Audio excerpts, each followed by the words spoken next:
किसान भाइयों, एक मेरे किसान भाई है, उसने मेरे वीडियोस में कमेंट किया है कि sir DAP, urea, single super phosphate, ये जो उर्वरक है उसको हम लोग कैसे तालाब में उपयोग कर सकते हैं और इससे हमारे मछलियों को क्या क्या फायदा होता है और कितना हम लोग DAP, urea, single super phosphate अपने तालाब में प्रयोग करें, इसके बारे में थोड़ा सा बताइए। किसान भाइयों, कोई भी जो मछली पालक हैं या फिर जो खेती किसानी करते हैं, वो सारे किसान भाई DAP, urea, single super phosphate को अच्छे तरीके से जानते हैं। क्योंकि देखिए, इससे होता क्या है, जब हम खेत में इसका प्रयोग करते हैं तो ये आपके पौधों के जड़ों में पहुंच करके उसके ग्रोथ को प्रमोट करती है, साथ ही साथ आपकी मिट्टी की फर्टिलिटी को, उर्वरकता को बढ़ाती है। उसी प्रकार से, क्योंकि हम जब मछली पालन करते हैं वहां पर भी आपकी जो पानी है वो मिट्टी से जुड़ी हुई होती है और मिट्टी में बहुत सारे न्यूट्रिएंट्स उपस्थित होता है, जिसको हम लोग नाइट्रोजन, फास्फोरस, पोटेशियम, ये सारे जो माइक्रो न्यूट्रिएंट्स हैं वो आपके मिट्टी से पानी में पहुंचती है और पानी की उर्वरकता को और प्राकृतिक भोजन को बनाने में इसका बहुत बड़ा रोल होता है। तो इसी वजह से हम जब भी किसान भाई को सजेस्ट करते हैं तो आप मिट्टी में और पानी की उर्वरकता के लिए हम लोग DAP, urea, single super phosphate का प्रयोग करते हैं। अब बात आती है कि आखिर ये क्या काम करती है। देखिए, जब हम लोग बात करते हैं यूरिया की दोस्तों, तो यूरिया में मेजर रूप से 46% तक नाइट्रोजन उपस्थित होता है और लगभग 18% तक पोटास है वो उपस्थित होता है।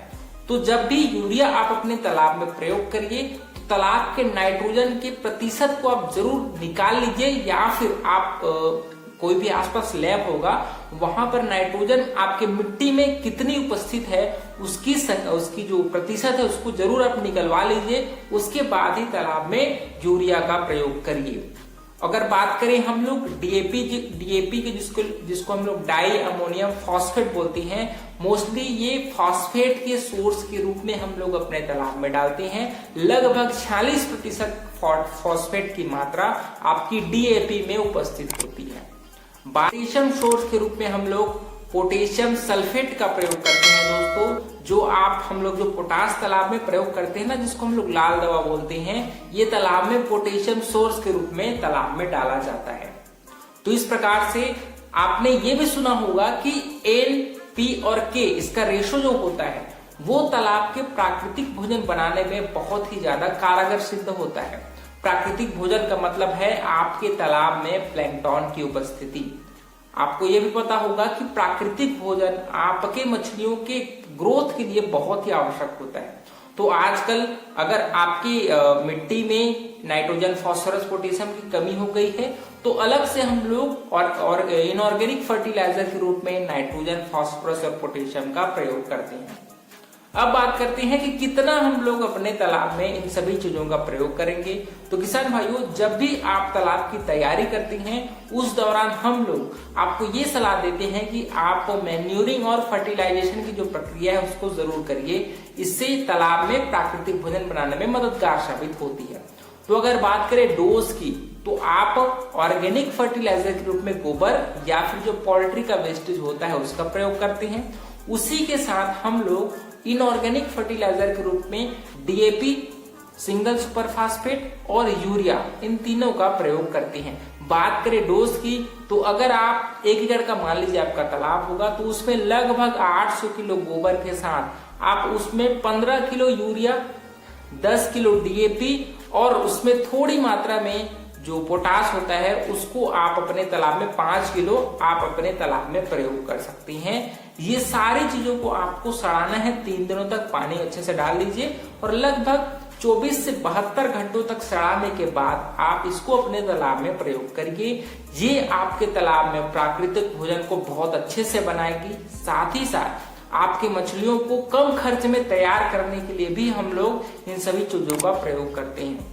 तालाब की तैयारी के अलावा जब आप बच्चा तालाब में छोड़ देते हैं उसके बाद भी आपको महीने में कम से कम एक बार लगभग 5 किलो यूरिया, 5 किलो डीएपी और 5 किलो सिंगल सुपर फास्फेट के साथ लगभग 25 किलो आप उसमें सरसों की खली और लगभग 15 किलो आप उसमें राइस ब्रान, उसकी इन सभी चीजों को मिला करके 1 से 2 दिन सड़ा करके भी आप लगभग महीने में एक बार इस डोज को अपने तालाब में जरूर डालिए, ताकि प्राकृतिक भोजन है वो अच्छे से आपके तालाब में बना रहे और कम खर्च में आपकी मछलियां अच्छे से तैयार हो जाए। तो किसान भाइयों, इस प्रकार से मैंने इन डीएपी, यूरिया और जो भी ऑर्गेनिक इनऑर्गेनिक फर्टिलाइजर है उसको कैसे आप अपने तालाब में प्रयोग करेंगे और कैसे ये आपकी मछलियों के लिए बहुत ही लाभदायक है, इसको जरूर आप अपने तालाब में उपयोग करिए।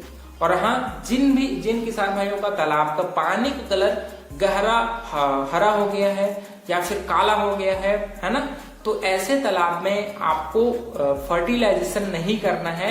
आपको कोशिश करिए कि पानी का कलर हल्का हरा कलर का हो, तब आपको कुछ भी चीज डालने की जरूरत नहीं है। लेकिन एकदम साफ आपका पानी है तो आपको जो मैंने डोज बताया है उसी के हिसाब से आप अपने तालाब में फर्टिलाइजेशन करिए और मैन्योरिंग करिए। आपका तालाब की प्रोडक्टिविटी बहुत अच्छे से बढ़ेगी और मछलियां आपकी सस्ते में तैयार हो जाएंगी। तो किसान भाइयों, इस प्रकार से जो भी जरूरी चीजें हैं मैंने आपको बता दिया है। और अगर आपको वीडियो अच्छा लगा हो